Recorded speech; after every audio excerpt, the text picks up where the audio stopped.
Olá pessoal, estamos aqui novamente no Centro Espírita Jesus de Nazaré, iniciando um novo mês no nosso programa de perguntas e respostas. Estou aqui com meu querido amigo Zé Amaral, nós estamos aqui na nossa mais uma jornada maravilhosa de estudo. E esse mês, gente, nós temos um tema muito bom mesmo. Vícios, dependências e libertação espiritual. Esse é o tema do mês. E o tema dessa semana são os vícios morais. E antes da gente entrar nesse tema tão denso, tão bom de a gente estudar, eu queria pedir a todos, que já entrassem aí no canal do YouTube do Centro, já desse o seu like, compartilhasse esse vídeo, porque os vídeos não estão chegando. Nós temos 70 mil seguidores e os vídeos não estão chegando a esse povo todo. A não ser que alguém dê um like ou compartilhe, porque aí o YouTube manda. E a intenção nossa aqui é levar para o maior número possível de pessoas uma mensagem espírita que possa ajudar na vida deles. É isso. Então é isso. Bom dia para todos, boa tarde, boa noite. E vamos começando então. Vamos lá. Vamos lá. Como os espíritos influenciam o surgimento dos nossos vícios? Olha que interessante, uma pergunta de cara desse jeito. Nós estamos falando agora de vícios morais, principalmente. O vício moral raramente nasce de um gesto isolado. Ele se organiza primeiro no campo íntimo, pela repetição de pensamentos, desejos e justificativas que diminuem nossa vigilância. Quando a criatura se demora no orgulho, na inveja, na revolta, na sensualidade desequilibrada ou no egoísmo, cria uma atmosfera psíquica compatível com espíritos que alimentam as mesmas inclinações. Assim, a influência espiritual encontra a porta aberta, não porque suprima nossa liberdade, mas porque encontra sintonia em nossas escolhas. Tem uma contextualizada geral no que a gente ia falar, né? Mas quando a gente está sintonizado com espíritos que não são espíritos bons, esses espíritos que não são bons têm vícios morais graves em muitas situações, e então nós vamos sintonizar com eles, então eles sim influenciam na consolidação ou no surgimento desses vícios em nós. Olha o tamanho do problema, Zé. Eles não podem impor isso, mas eles encontram a porta aberta em nós e aí amplia todo o processo. Te intui, te influencia, né, Zé? E essa história de que, inclusive vai falar aqui da pergunta da 459 de novo, que fala dessa influência que a gente às vezes não acredita. Né? Na semana passada, o Zé falou muito aqui dessa questão de sintonia, como é que a gente deve usar a oração para poder sintonizar, né, o tipo da onda que se cria, a frequência que se cria. Então, se a gente tem vícios morais já detectados, a primeira coisa que nós temos que fazer é tratar para mudar. Mas nós temos que entender que a conjuntura não é só aqui. E aí essa pergunta fala disso. Olha o que a doutrina espírita nos fala, gente. A doutrina espírita esclarece que a influência dos espíritos sobre os nossos pensamentos e atos é constante e muitas vezes mais ampla do que imaginamos. Essa influência, porém, não elimina a responsabilidade individual. A escolha continua sendo nossa. Qualquer coisa dessa vida que eu fiz, que eu dei causa, que eu escolhi, a responsabilidade é minha. E aqui não é diferente. Espíritos sugerem, inspiram e estimulam. Mas cabe ao encarnado aceitar, rejeitar ou transformar a sugestão recebida. Isso não vale só para isso aqui, não. Não. Isso aqui vale para tudo. Escolhas que eu fiz que deram errado, eu não vou culpar terceiro. Não adianta. O dia que a gente entende isso, Zé, diminui ou acaba com o sofrimento de várias situações. Eu falo porque eu já vivi isso algumas vezes. Quando o entendimento da responsabilidade era minha, me doía menos. Cara, foi você que deu causa, então você tem que procurar a solução. Não é reclamação nem culpar o outro. E aqui é a mesma coisa, os espíritos influenciam, eles intuem, mas a decisão é nossa. O vício moral nesse sentido é também problema de afinidade espiritual. Atraímos companhias conforme o teor que sentimos de sentimentos que cultivamos. Óbvio, nós estamos com frequência baixa, nós estamos com pensamentos ruins, nós estamos com, gente, vícios morais em funcionamento, desonestidade, maledicência, estou mentindo, estou enganando, você vai sintonizar com o quê? Então, essa influência moral, espiritual, então ela vem direto ao encontro com esses espíritos. Você aproveita a porta aberta, né? Eu já, inclusive em reunião mediúnica, eu já vi várias situações dessas explícitas. Eu fui porque ele deixou. O espírito falou para a gente. E se ele não mudar, eu vou voltar. Exato. Tem mais essa, né? E a gente tem que entender no final, gente, que a influência dos espíritos, conforme o livro dos espíritos nos fala, ela tem que ser falada, e nós falamos aqui muitas vezes, é repetitivo, mas é um fato. Os espíritos influem em nossos pensamentos e nossas ações muito mais do que imaginais, pois com bastante frequência são eles que vos dirigem. Então, muitas vezes, quando a gente não entende uma situação, pode ter sido uma influência que muitas vezes a gente nem viu, né? Isso. José, o vício moral pode ser considerado um mau uso da nossa liberdade? A liberdade é uma das maiores bênçãos concedidas por Deus. Aliás, para mim, é a maior prova de amor que Deus podia nos dar, é conceder para nós a liberdade, o livre-arbítrio. Respeitar nossas escolhas. Só que é a prova de amor genuína, porque bota nas nossas costas a responsabilidade de todos os atos que pratica. É nesse aspecto. E não tem nada mais justo que isso, né, Zé? E eu acho que isso, um verdadeiro pai, um pai verdadeiro é isso, é quando coloca, por exemplo, a responsabilidade, ou delega a responsabilidade para o filho, na hora que o filho tem condições de utilizar essas escolhas, não tem nada mais gostoso do que você acompanhar de longe, percebendo que se o filho conseguir, né, agir em harmonia com as leis, nossa, isso não tem nada mais valioso para um professor do que ver o aluno superar o professor em termos de bondade, em termos de capacidade, em termos disso. Eu acho que Deus, essa é a prova de amor. Toma, você é livre para escolher a sua trajetória, mas as consequências também você vai colher. Deus, concedidas por Deus, mas também uma das maiores responsabilidades do Espírito. Quando usamos a vontade para repetir paixões inferiores, transformamos a liberdade em prisão. Nós ficamos presos naquele vício? Preso. Hein? Puxa. Porque passamos a obedecer aos próprios impulsos em vez de governá-los. O vício moral revela o mau uso do livre-arbítrio. A criatura sabe muitas vezes que determinada atitude a afasta da paz, mas insiste nela por orgulho, prazer, vaidade ou acomodação. Escolha dela. Às vezes fica complicado a gente entender isso, porque está no campo da intimidade nossa, está no campo do sentimento, está no campo das emoções. Mas quando a gente traduz isso aqui para a vida real, por exemplo, o fumante, eu fui fumante durante 14 anos, o fumante sabe o mal que está... O médico já avisou, a família já avisou, todo mundo já avisou. O Márcio Cigarro já avisou. E você fica assim, não, amanhã eu paro, segunda-feira eu paro, no ano que vem eu paro, no 1º de janeiro eu paro. Não vai me fazer mal. E vai. Aí fica parecendo aquele cachorrinho deitado na tábua no posto. No posto. Que o cara fica incomodado porque ele estava chorando. Ele fala, por que o cachorro está chorando demais da conta? Porque na tábua que ele está deitado tem um prego. Ele fala, mas por que ele não levanta? Porque a dor ainda não chegou no tamanho que faça ele levantar. E a gente é assim. Exatamente a gente assim. vai nesse aspecto até a dor chegar e fala, agora você tem que levantar, cara. Agora você tem que mudar a atitude. Às vezes uma doença grave, né, Zé? Isso. Aí, então, é exatamente isso. O Evangelho segundo o Espiritismo ensina que os dons recebidos de Deus não devem ser explorados em benefício do orgulho, do interesse material ou das paixões pessoais. Embora o item citado trate da mediunidade gratuita, o princípio moral é mais amplo. Tudo o que recebemos, inteligência, sensibilidade, palavra, influência, tempo e vontade, deve servir ao bem. Qualquer coisa que você se afaste disso, você está se encaminhando para uma possibilidade de vícios. Por quê? Porque a gente gosta de coisa fácil. E ser viciado em alguma coisa, nada é mais fácil.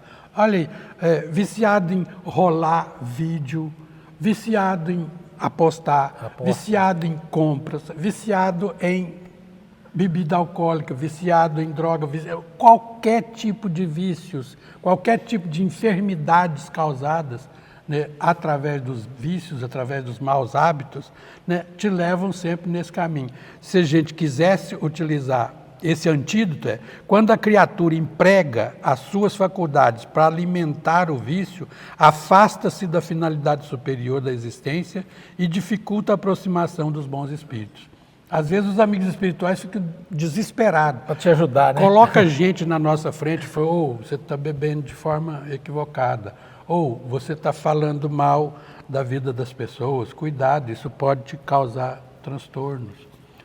E a gente recusa, às vezes. Você lembra, Zé, aquele caso da igreja? Do cara em cima da torre da igreja na chuva, né? Não. O cara estava em cima da torre da igreja e teve uma inundação, ele foi subindo. Ah, Você lembra do caso? lembro. Você fala assim, as coisas vêm para nos ajudar e a gente não quer. Aí chegou uma pessoa, chamou ele, fulano, vamos embora. Não, Deus vai me ajudar. Aí vem um cara de barco, vem cá, Deus vai me ajudar. Aí veio um cara de helicóptero, Deus vai me ajudar, ele morreu afogado. Aí ele falou assim, eu estava esperando que Deus me ajudasse, mas eu mandei 3 ajudas. Você não quis ver? Você não Você quis queria que eu fosse pessoalmente? Exatamente. Então isso que você falou bate muito com isso, viu? Então, nesse aspecto, a gente tem que aprender o seguinte, as viciações nossas surgem a partir desses maus hábitos que a gente não vigia, não presta atenção, não liga exatamente a causa e consequência, e a gente só vai, às vezes, acordar para isso depois que já passou do ponto, a enfermidade já chegou, os transtornos mentais já chegaram, né? As depressões da vida já estão aproximando da nossa vida a ponto de causar tristezas profundas em nosso viver.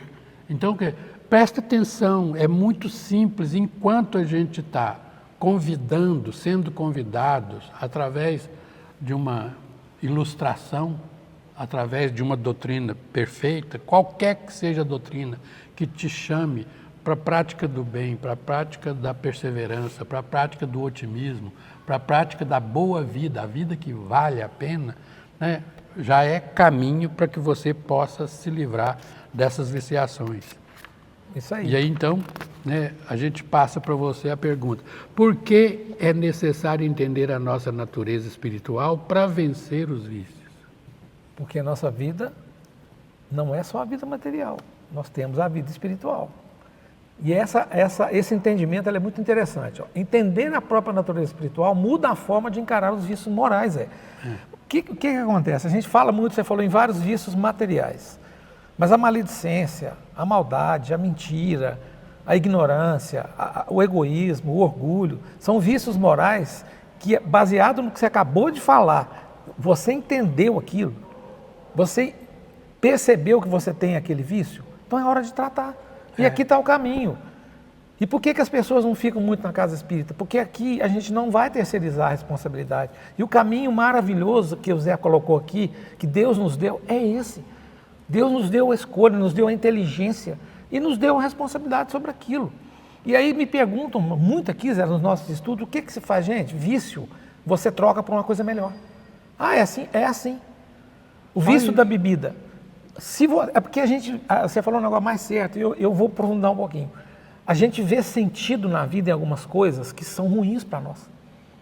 Você vê sentido na vida quando você está bebendo, quando você está fumando, quando você está falando mal dos outros, quando você está querendo para si tudo que é orgulho, e você vê sentido naquilo ali. Então tem que trocar aquele sentido ruim por um sentido bom.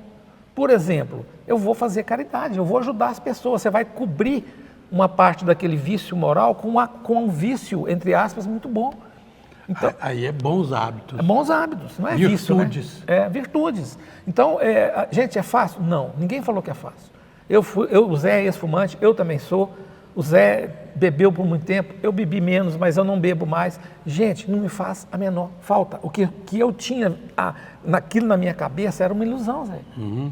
Era uma ilusão, porque não é aquilo que é a verdadeira base da minha vida. A minha base da minha vida é outra.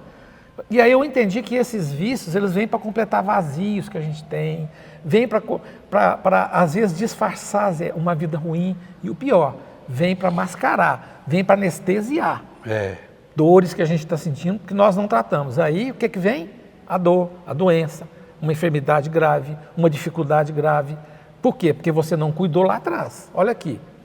Por isso, combater um vício moral não é apenas buscar melhora social e equilíbrio emocional, é preparar a alma para a existência mais livre, agora e depois da desencarnação. Pergunta 149 do livro Consolador. Eu já falei várias vezes dela e não vou cansar de repetir. Onde perguntam para Emmanuel se a gente vai encontrar os nossos entes queridos na hora da desencarnação. A pergunta em si, ela tem uma segunda parte, mas a primeira parte é que me chama a atenção, Zé. Se a gente viver isso que a gente fala aqui o tempo todo, esse viver no bem, nós podemos ter uma morte suave. Então eu posso agora mudar como vai ser a minha desencarnação? Pode. Nós temos um planejamento reencarnatório, um destino, mas ele pode ser alterado pela nossa conduta, para o bem ou para o mal.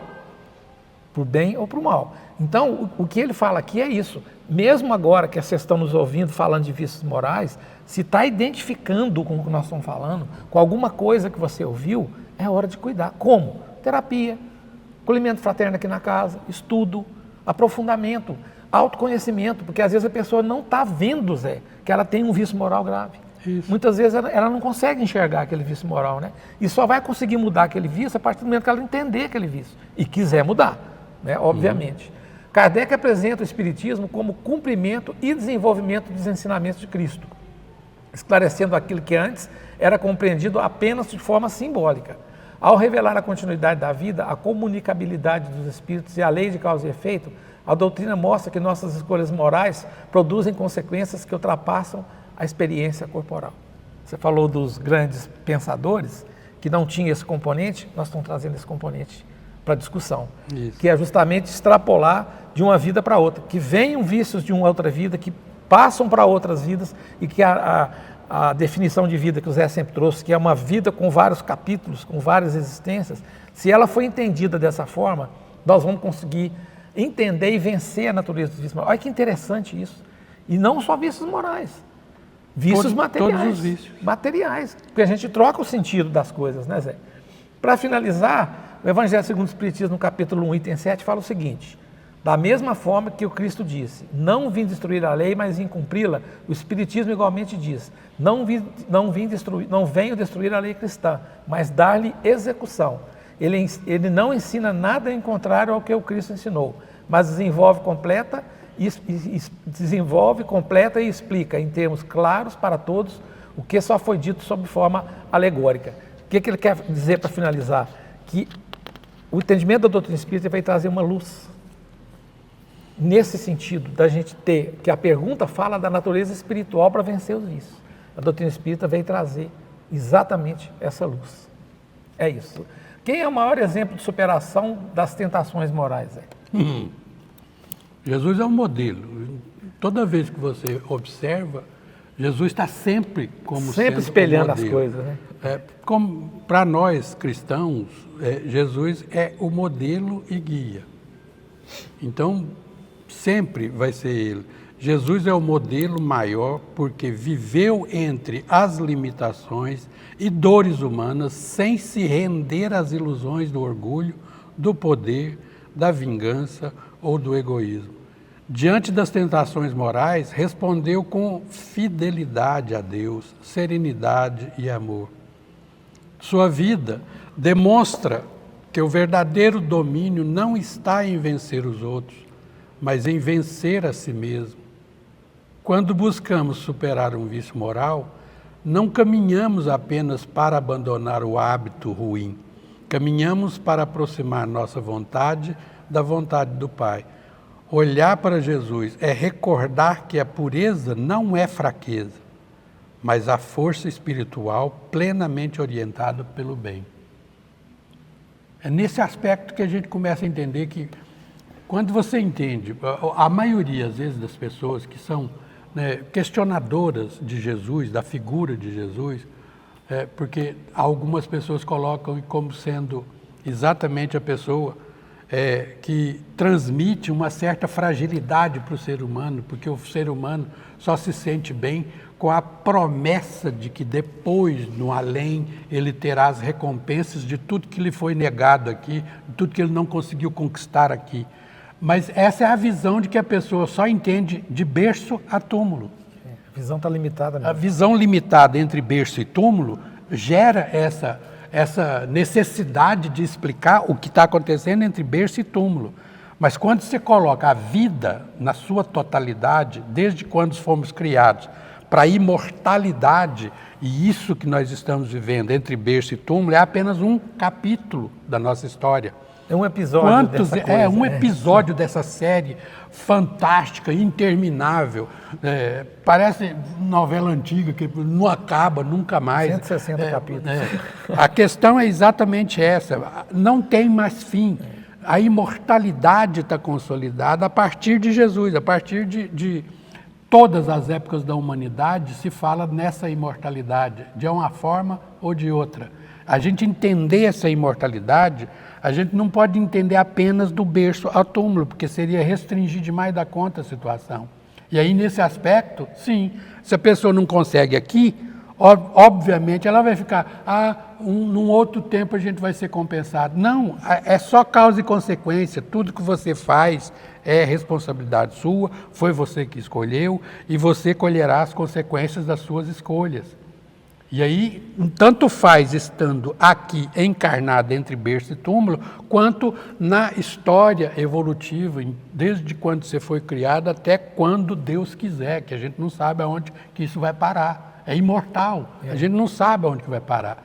Então, nesse aspecto, a gente vê que o Livro dos Espíritos, a resposta à questão 625 é direta. Jesus é o tipo mais perfeito, oferecido por Deus ao homem como guia e modelo. Isso significa que a reforma íntima, a transformação das nossas inferioridades em superioridades espirituais, está apoiada em não deve se apoiar apenas em teorias, mas nas vivências práticas do Evangelho. Para vencer os vícios morais, é preciso comparar nossas reações com as atitudes do Cristo. Sua humildade diante da ofensa, sua compaixão diante da queda alheia, sua firmeza perante o erro e sua confiança absoluta em Deus. A libertação espiritual se fortalece quando deixamos de admirar Jesus apenas de longe e passamos a torná-lo como referência concreta para pensar e agir e sentir. Aí a gente vai... Eu, particularmente, depois que a gente aprendeu, através dessa lucidez da doutrina espírita, explicando para a gente, eu não mais enxergo Jesus como uma sumidade extraordinária que está tão longe de mim que eu sou incapaz de alcançar. Não, eu entendo como um professor, um mestre, que foi assim que ele disse. Mestre eu sou. Quando alguém chamou ele de bom mestre, ele falou assim, por que diz bom? Bom só o Pai é, mas mestre, esse sim, eu o sou. E não tem forma mais agradável, mais demonstrativa de gratidão para um aluno que diante do seu mestre diz assim, o que o Senhor me ensinou, eu aprendi e estou colocando em prática. Nada supera isso para um professor. Quando um professor vê o aluno usando tudo que ele ensinou para viver uma vida boa, uma vida mais feliz, uma vida mais de sucesso em todos os aspectos, isso para um professor é o melhor. É a realização. É a melhor dos prêmios, é o melhor dos elogios, porque é quando você realmente entendeu que você é um mestre. Aí, nesse aspecto, a pergunta 625 é clara nisso. Para quem acha que a doutrina espírita não referenda Jesus, está lá na pergunta 625. Qual o tipo mais perfeito que Deus ofereceu ao homem para lhe servir de guia e modelo? A resposta vem em duas palavras. Vide Jesus. Ou seja, olha Jesus. Jesus veio aqui para trazer o reino de Deus para cá. A tarefa de Jesus era trazer o reino de Deus para a praticidade da vida cotidiana. Por isso ele ensinava para donas de casa, dizendo que o reino dos céus é semelhante a um fermento que você coloca na massa e de repente toda a massa fica levedada. Ele falava para outras pessoas que era comerciante de pérolas, falava, o reino de Deus é semelhante a um comerciante de pérolas que um belo dia encontra a maior pérola da vida dele e fala, vou vender tudo porque eu quero aquela pérola. Ou seja, depois que você entendeu o que é o reino de Deus na sua vida e viu quanto de bondade que é você viver em harmonia com isso, aí a pessoa fala, é aí que a gente entende a palavra salvação. Tem gente que está esperando Jesus vir salvar. Voltar de novo. Voltar para salvar, carregar no colo e salvar. Não, Jesus ensinou como que a gente se salva. E outra, a volta dele é uma volta simbólica, é uma volta em espírito e verdade. É quando a gente colocar toda a doutrina dele na prática, nos sentimentos, nas emoções, na vida cotidiana, viver como Jesus viveu. Então, isso é a salvação. Isso é a volta de Jesus. A volta simbólica, a volta no coração das pessoas. Essa é a salvação.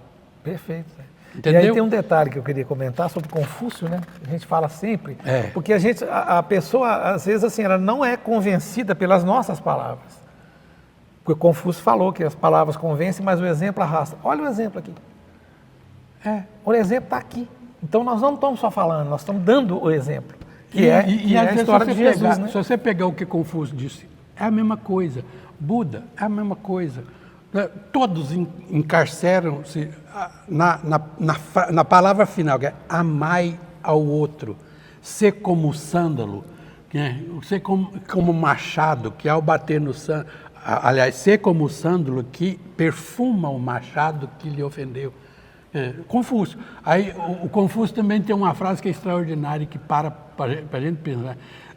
Seja aquela pessoa que quando nasce, você era o único que chorava e todos sorriam de alegria. Seja então, no dia da sua morte, todos chorem e você é o único que sorri. É muito legal. É a mesma mensagem, só que a mensagem precisa ser colocada em prática. Quando ela é colocada em prática, a gente entende o porquê da vida, o sentido da vida, para onde a gente está chegando, onde a gente quer chegar. Sem colocar isso em prática, colocando num distanciamento muito grande, a gente não consegue vivenciar isso no cotidiano.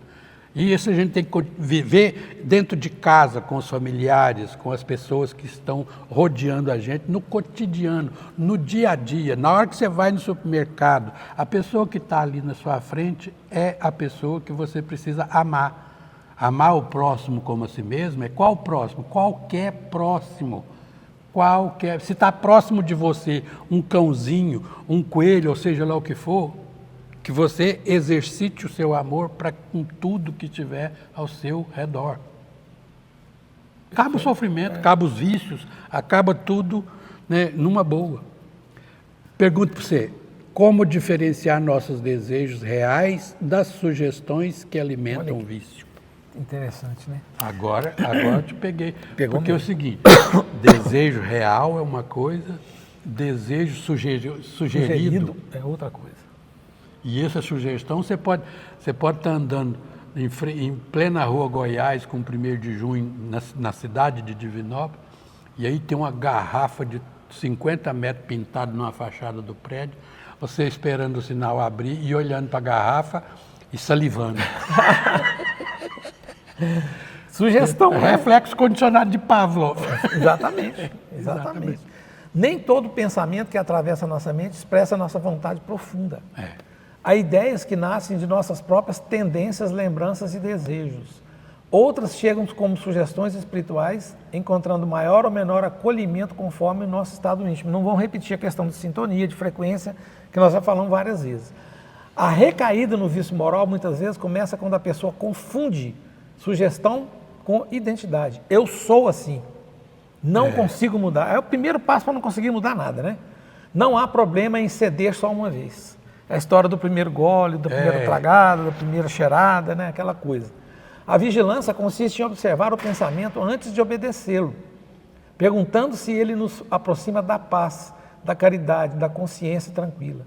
Discernir é o primeiro passo para não transformar influência em decisão, porque a decisão acaba sendo nossa. Sempre. Você falou a história da garrafa. Zé, tudo bem, eu olhei aquilo ali, mas qual que foi a minha decisão? Ir embora. Para casa. E não ir em algum lugar que tem aquilo ali para satisfazer aquele vício que eu vivi na hora.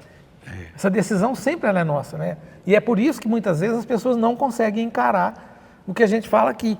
Porque não adianta você terceirizar. A culpa foi da empresa que botou a garrafa. Não. A culpa foi do garçom que foi lá e abriu a garrafa para mim. Não, me serviu.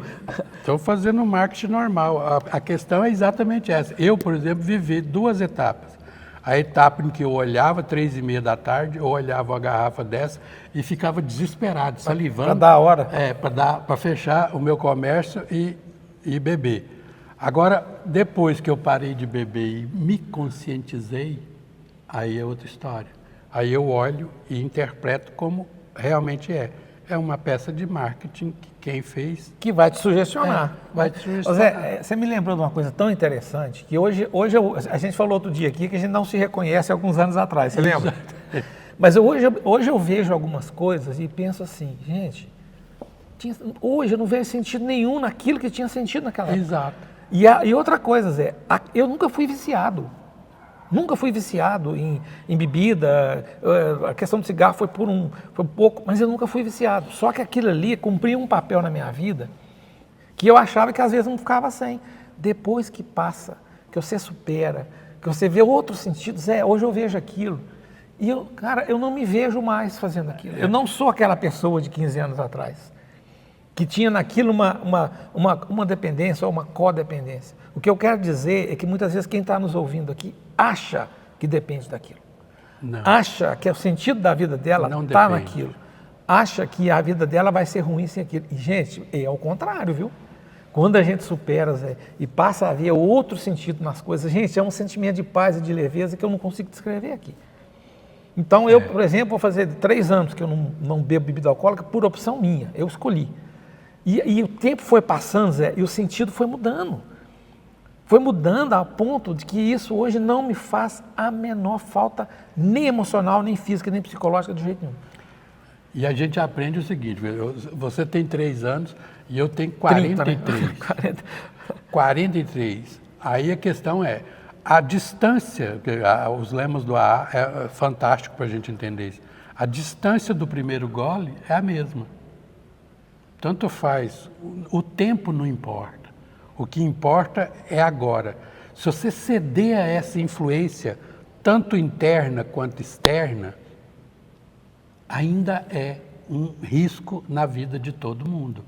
Então, é por isso que o chamamento de constante vigilância é sempre atual. É orai e vigiai e preservai a si próprio no caminho da, entre aspas, redenção de si mesmo. Quanto mais você persevera nisso, mais você descobre novos significados, novos sentidos para viver. Isso é uma maravilha. Não, e a vida, Zé, ela ganha um contexto muito maior. Uhum. A gente passa, com uma pergunta que é a alimentação dos vícios, a gente passa a entender que o sentido da nossa vida é a vida que você colocou. Que a gente tem uma configuração nessa vida, nessa existência, que tem características de que vieram conosco. E também nós conscientes, nós sabemos o que nós vamos querer levar para outra. Então hoje nós sabemos o seguinte, esse vício eu não quero levar para frente. E quando a gente ganha essa consciência, o que eu falo hoje, as coisas que faziam sentido para mim, num monte de coisa que eu fazia na vida, hoje elas estão lá, as coisas estão lá, só que aquele vício não está mais dando sentido àquela coisa. É isso que eu quero dizer. Não estão mais. E para fechar, a pergunta 460 do Livro dos Espíritos, temos pensamentos que não são próprios e outros que não são sugeridos? Olha aí para você ver, gente. Nós falamos anteriormente aqui justamente dessa influenciação, né? da sugestão, está ali no seu ouvidinho e tal. Vossa alma é um espírito que pensa. Não ignorais que muitos pensamentos vos ocorrem às vezes ao mesmo tempo sobre um mesmo assunto e frequentemente bastante contrários uns aos outros. Você lembra aquele negócio do anjinho, um em cada ombro, assim? Aí tem um de cá e um brigando com o outro. Isso chama reflexão, é pensar sobre o pensamento. Exatamente. Pois bem, nesses pensamentos há sempre os vossos e os nossos. Isso vos coloca na incerteza, porque então tendes 2 ideias que se combatem. E aí entra a nossa escolha, né, Zé, de ter o pensamento consciente, essa vigilância do pensamento, você falou, muito interessante, né? Esse pensamento é meu?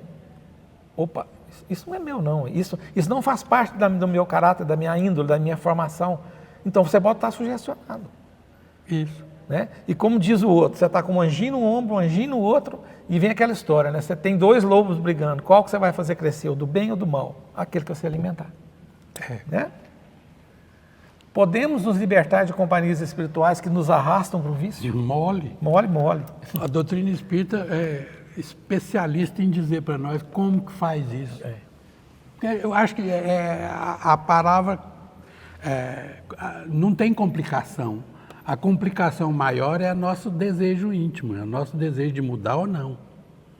Então, a libertação de companhias espirituais infelizes não se realiza apenas com palavras ou pedidos ocasionais. Ela exige mudança de padrão interior. Enquanto a criatura conserva prazer nas mesmas ideias, nas mesmas queixas, nos mesmos desejos e nas mesmas práticas, continua emitindo sinais que atraem espíritos afins. A frase do Einstein que você fala, que eu falei que é sua, que você falou que não é. Não é minha, não.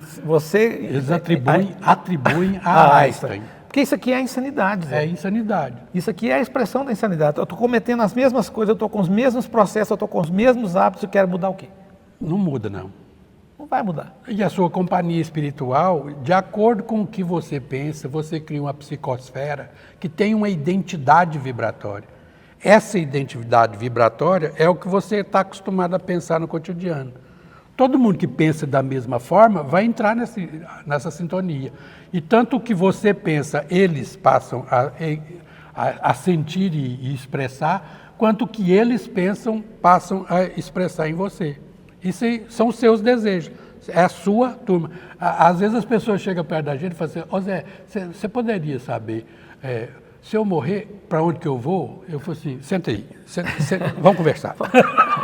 Você conta aí eu começo a conversar assim, do que você gosta, como é que é a sua vida, você gosta de falar mal da vida dos outros, você gosta só de fazer coisas que são desaprovadas, né? Beleza, quando você desencarnar, você vai encontrar a sua turma.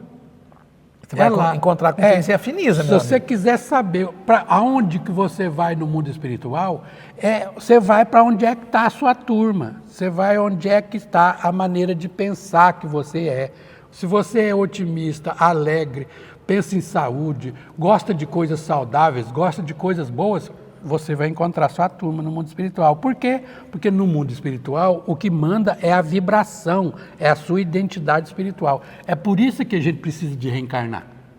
Porque se a gente ficasse só lá, a gente muito pouco aprenderia e gastaria um tempão para aprender coisas, porque não tem contrastes, porque está mais ou menos a mesma coisa, a mesma faixa mental.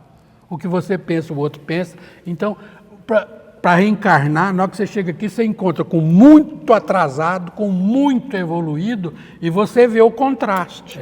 Você fica no meio desses dois. É nessa hora que você aprende com quem está muito na frente e ensina para quem está muito atrás. É nesse aspecto que a vida funciona. Tem um exemplo, Zé, que é numa palestra da Nete Guimarães, que eu gostei muito, das várias que eu assisti dela, que foi um exemplo claro do que você falou. Ela tinha, eu vou ser bem breve na história, a avó dela estava no CTI, numa UTI.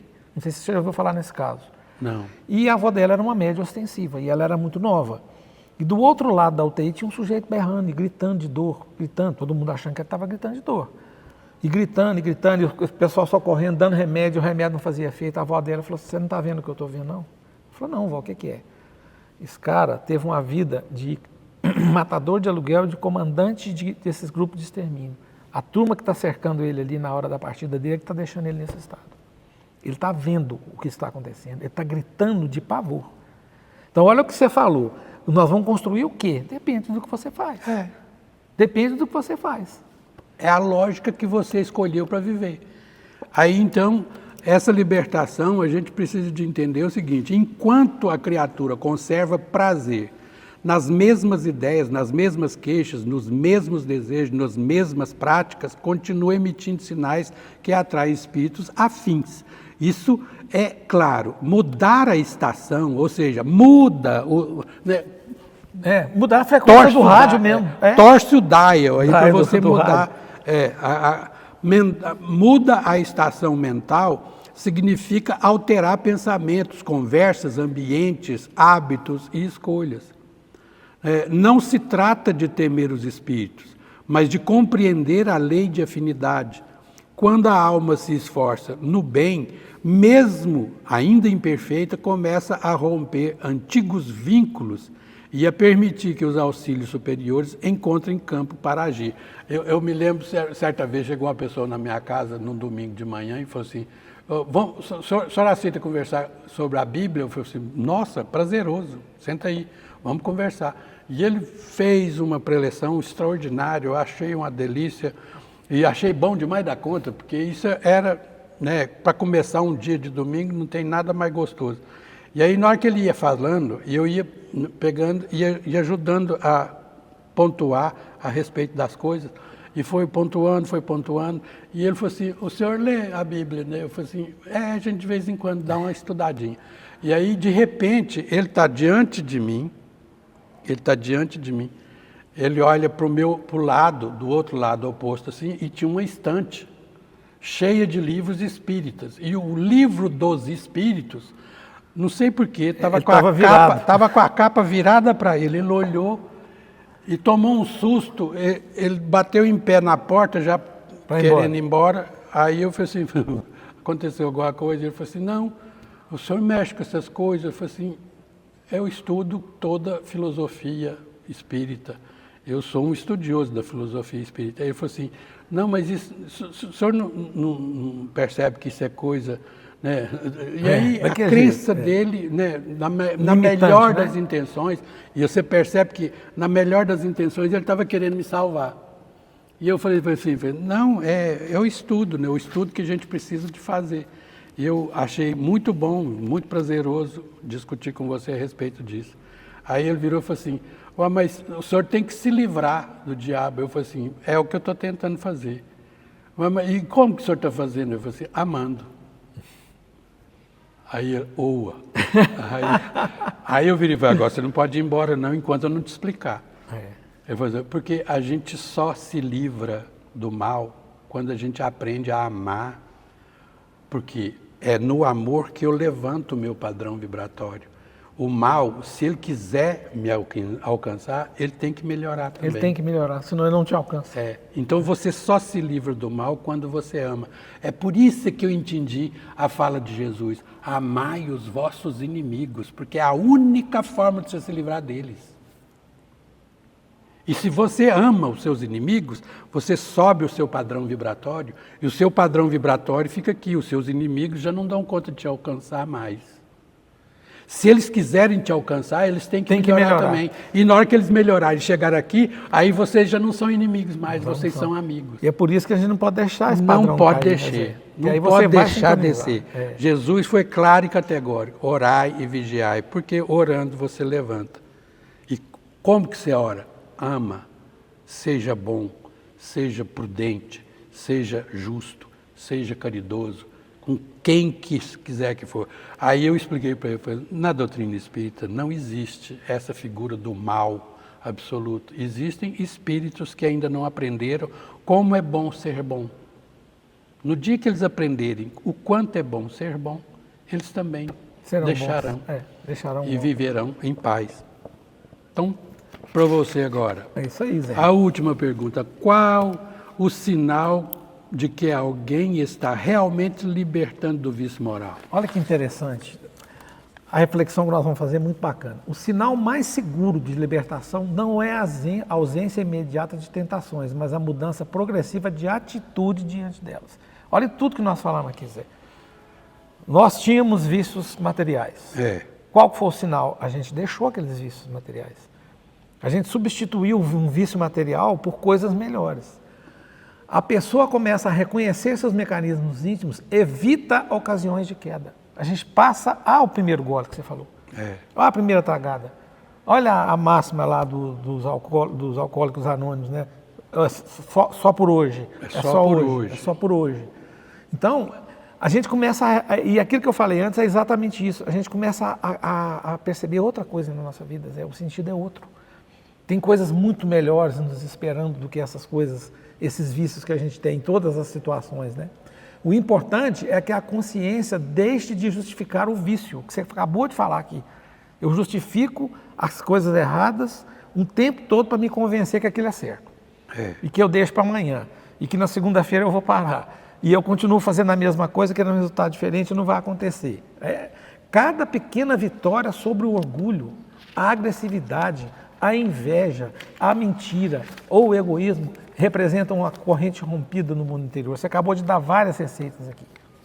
Algum ato que eu cometa não, algum ato bom que eu faça para um animal que você não fazia, isso já é o primeiro sinal de libertação de vício moral. Você está fazendo coisas diferentes em situações que você viu que era egoísmo seu, eu abri mão de alguma coisa pelo outro, eu deixei de fazer alguma coisa que eu faria, eu deixei de falar uma coisa de alguém que eu falaria antes. Isso é um sinal claro de que nós estamos libertando de vício moral. E aí o caminho está aberto. E não vai ser fácil. Tem recaída, principalmente quando tem vaidade envolvida. O orgulho é um mal que está enraizado dentro de nós. O orgulho é o pai dos vícios que traz os outros juntos. Aliás, o egoísmo é o pai dos vícios que traz os outros juntos. E aí é o vigiar que a gente tanto falou, que é uma rotina cansativa, vamos dizer assim, que exige de nós ficar atentos o tempo inteiro. Para que esses vícios que a gente for andando, que a gente for libertando, não voltem. Porque o vício moral ele pode voltar igual um vício físico. É só a gente descuidar deles. O primeiro gole está sempre na mesma distância. É a distância do braço para pegar o copo. Independente de ser gole de cerveja ou gole de qualquer coisa. A primeira maledicência está sempre na próxima. A primeira rodinha que você encontra na rua, na hora que você vai chegando próximo, a pessoa fala, você lembra de fulano? Aí você já viu que a fofoca já começou a desenhar. Você fala assim, lembro, que Deus abençoa ele e tal, tchau para vocês. Já escapa fora, porque senão, se ficar, a fofoca será armada. Você lembra que você falou da pessoa que falou mal de você, alguma coisa parecida? Você falou assim, levar o desaforo para casa? Você falou, leva, ainda enterro no fundo do quintal, ainda faço oração para ele. Você lembra disso? Isso, meu pai que me ensinou. Meu pai que era filósofo de roça, que assim, desaforo a gente pega, leva, bota lá dentro de casa, enterra no fundo do quintal, bota uma cruzinha, se possível, faz uma prece e encaminha a prece para quem fez a maldade. E aí, Zé, olha para você ver, isso é uma libertação de um vício moral. A gente levar o desaforo para casa da forma que seu pai genialmente, brilhantemente falou, já é um sinal de que a gente está melhorando, que a gente está superando. Então, são pequenos sinais, conforme ele diz aqui, né? São pequenas coisas. Gente, nós não estamos falando aqui de teoria. Né? O Zé tem muito mais experiência, mas eu vivi muita coisa assim. Estou mais velho. Está mais rodado. Eu vivi muita coisa assim de uns anos para cá. Eu via que cada passinho que eu conseguia dar, Zé, chegava nessa paz de ver hoje que eu não preciso daqueles vícios. Chegava nessa paz de entender que a minha vida tem um sentido muito maior, que aquele vício não faz parte do sentido da minha vida. Ninguém precisa disso. O Evangelho segundo o Espiritismo ensina que o verdadeiro espírito é reconhecido pela transformação moral. O progresso espiritual se mede menos pelo conhecimento acumulado e mais pela capacidade de modificar sentimentos, hábitos e atitudes. Assim, vencer um vício moral é aplicar o Espiritismo na própria alma. Substituir a teoria pela vivência, a desculpa pela responsabilidade e a intenção de melhorar por atos concretos de renovação. Fechou com chave de ouro.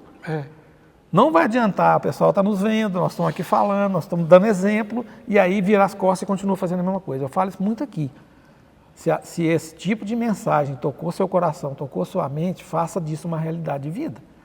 Porque senão não vai adiantar, né, Zé? Nós vamos continuar procrastinando e continuar enterrado nos vícios, né?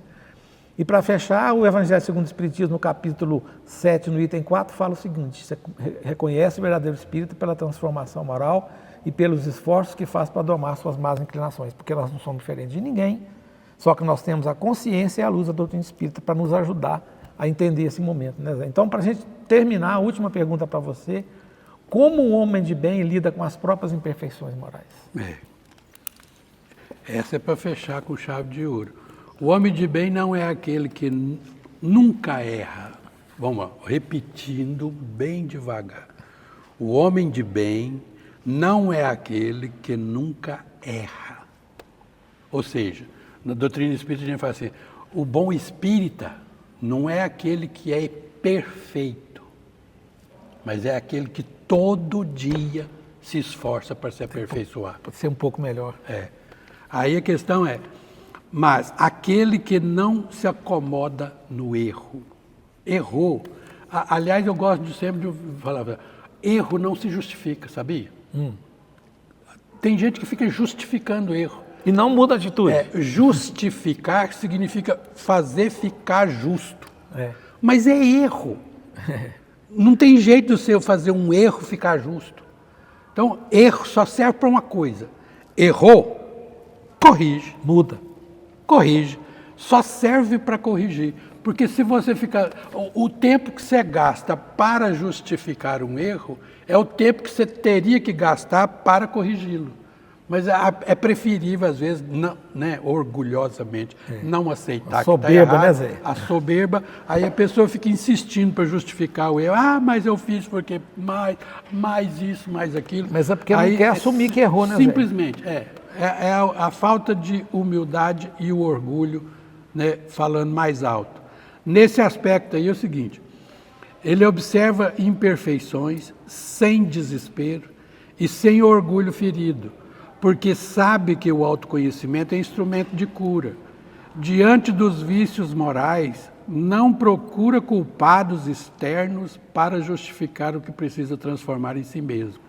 Ao contrário, examina intenções, reconhece fragilidades, pede perdão quando necessário e trabalha para desenvolver virtudes opostas, humildade contra o orgulho, generosidade contra o egoísmo, mansidão contra a violência, verdade contra a dissimulação.